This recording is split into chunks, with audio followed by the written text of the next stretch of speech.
Welcome! The following video is part 2 of a 4-part video series showing you how to use your BlueBolt 2.0 web portal account to manage your locations, devices, and clients.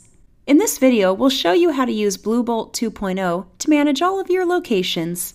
We'll show you how to view and add locations, view and edit and create location notes, view or edit location settings, view location devices and outlets, remotely control device outlets for a location, for example, cycle or manually power an outlet on or off. We'll also show you how to set up ping alerts and conditional reboots for devices, track utility rates and monthly energy usage for the location's devices, view and create scheduled commands for the location's devices, and view location event logs. Begin by logging into your BlueBolt 2.0 portal. Navigate to the All Locations page. You'll see a list of all the locations you have permission to view and access. If you need to add a new location to the list, click the ellipsis icon in the upper right corner of the screen. Then click Add a Location. The Add a New Location pop-up box will display on screen. Use the fields in the pop-up box to add the location name, installation date, time zone, and address. Scroll down to the Device View section of the pop-up menu to select the default tab you would like to land on whenever you view the details of any of this location's devices. Choose between the Device Controls or Energy Usage tabs. Next, you can assign a client to the location if desired. If you'd like to add an existing client to the location, click Select an Existing Client, and then select the desired client from the drop-down menu. If you'd like to add a new client to this location, click Create a New Client. You can then add the client's image, if desired, and complete all other fields such as name, phone number, address, and email address. Note, you'll need to add the email address that's associated with the client's current BlueBolt account. Lastly, you can scroll down to the Administrative section of the pop-up and select the appropriate administration group to manage this location. Finally, click Save. The newly created location will now display within the All Locations page. You can create, view, or edit notes for any of your locations using the Notepad feature. For example, you can use the Notepad feature to keep track of maintenance work for each of your locations. To access the Notepad feature, click the Notepad icon, located in the upper right corner of the screen, and the Notepad pop-up box will display on screen. To view notes for a location, select the desired location from the column on the left side of the pop-up menu. You'll see a record of all notes you created for this location within the middle column of the Notepad pop-up box. Each note will have a date and time stamp. Click on the desired note and you'll see the note details displayed in the right column. You'll also see a date and time stamp for each note. To add a note to one of your locations, first select the appropriate location from the pop-up menu's left column. Then click the plus icon. Type your note details within the pop-up menu's right column and select Save. You will then see the newly created note displayed in the middle column. If you need to go back and edit the note, select the note from the middle column and then click the pencil icon located in the right column. Type any edits and select Save. You'll see a date and time stamp for the edit. Click the exit icon to close the Notepad pop-up menu. The bell icon in the upper right corner of the screen will display all of the alerts for the devices at each of your locations.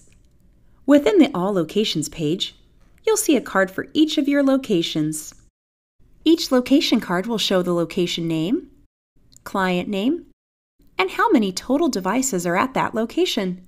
Of the total devices, you can see how many are active and how many are inactive. Click the address book icon to quickly view the location's contact information. You can click the bell icon if you need to mute notifications and alerts for that particular location. For example, if you're working on a maintenance request at one of your locations, you may want to mute the notifications for that location so your phone doesn't receive an abundance of alerts while you disconnect devices as needed for maintenance work. Click the eyeball icon if you want to either add or remove the location from your watch list. The watch list allows you to quickly navigate to high-priority locations and devices.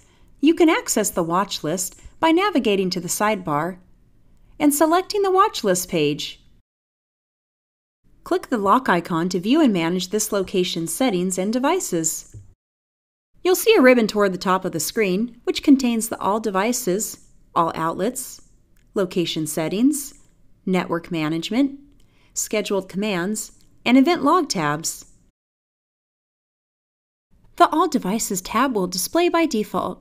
This tab allows you to view all of the location's devices. If the device icon is green, that means the device is currently active. If the device icon is gray, the device is inactive and disconnected.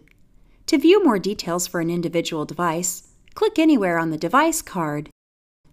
To return to the location details page, click the location name located in the upper left area of the screen. The All Outlets tab allows you to easily view and control all device outlets for this location. You'll see a list of all devices at this location.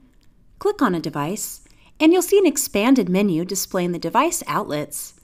If needed, you can cycle an outlet or manually turn the outlets on and off.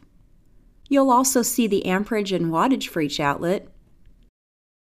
The Location Settings tab consists of 3 different pages. Let's begin by looking at the General Settings page. You can view and edit the location name, time zone, client, primary contact, installation date, and address using the General Settings screen. If needed, you can lock this location. If you choose to lock the location, no changes can be made to any of this location's settings unless the location is first unlocked. Select the desired device view landing page. Now let's look at the Location Permissions page. Use this page to give BlueBolt account holders either administration rights, installer rights, or client rights. Admins can control as well as edit the account, location, and device settings. Installers can do anything an admin can do, except delete the owner account. Clients can't make any edits to the account, location, or devices. They can only turn outlets on and off. If you need to edit an account holder's permission level, select the pencil icon. If you need to delete an account holder, click the trash icon. Now let's look at the Energy Management screen. You can use this screen to add the utility rates for summer and winter. That will let you track your energy usage for the month to ensure you don't go over your monthly energy budget. Now let's move on to the Network Management tab. The Network Management tab consists of the Conditional Reboot page and Ping page. Let's take a look at the Ping page first. You can set up a ping for any device within the location's network. This includes Panamax or Furman BlueBolt products, as well as other branded products. If any of the device's outlets have a failed ping, you'll get an email notification that the ping's failed. A ping is only good for notification purposes, however. If you'd like to program the outlet to cycle on and then off if a failed ping occurs, you'll need to program a conditional reboot. To program a conditional reboot, click on Conditional Reboot. You can set up one outlet only or a group of outlets to all cycle off and back on again if there's a ping failure. For example, you can program a conditional reboot for your Wi-Fi's router outlet. This will cause the Wi-Fi's outlet to reboot if the outlet does not respond to the ping. As mentioned earlier, you can also set up conditional reboots for a group of outlets. For example, you could program a conditional reboot that will power off both your ISP modem and Wi-Fi router's outlets at the same time in the event your ISP modem fails a ping. You can then program this conditional reboot to power on the ISP modem first, wait 30 seconds, and then power on the Wi-Fi router, thus preventing network problems. Now let's look at the Scheduled Commands tab. Use this tab to view all scheduled commands for all devices at this location.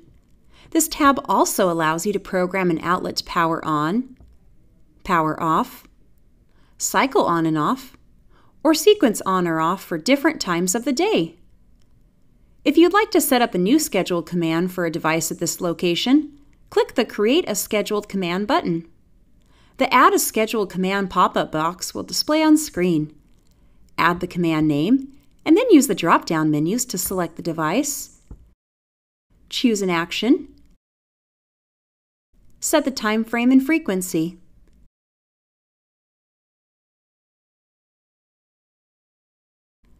Then click Add. Lastly, let's look at the Event Log tab. The Event Log tab will show you a list of any events that occurred at this location. Each event will show you the device ID, device name, event description, and date and time. If needed, you can export the event log. You're now ready to use BlueBolt 2.0 to manage your locations. The next video in this series will show you how to manage an individual device within a location.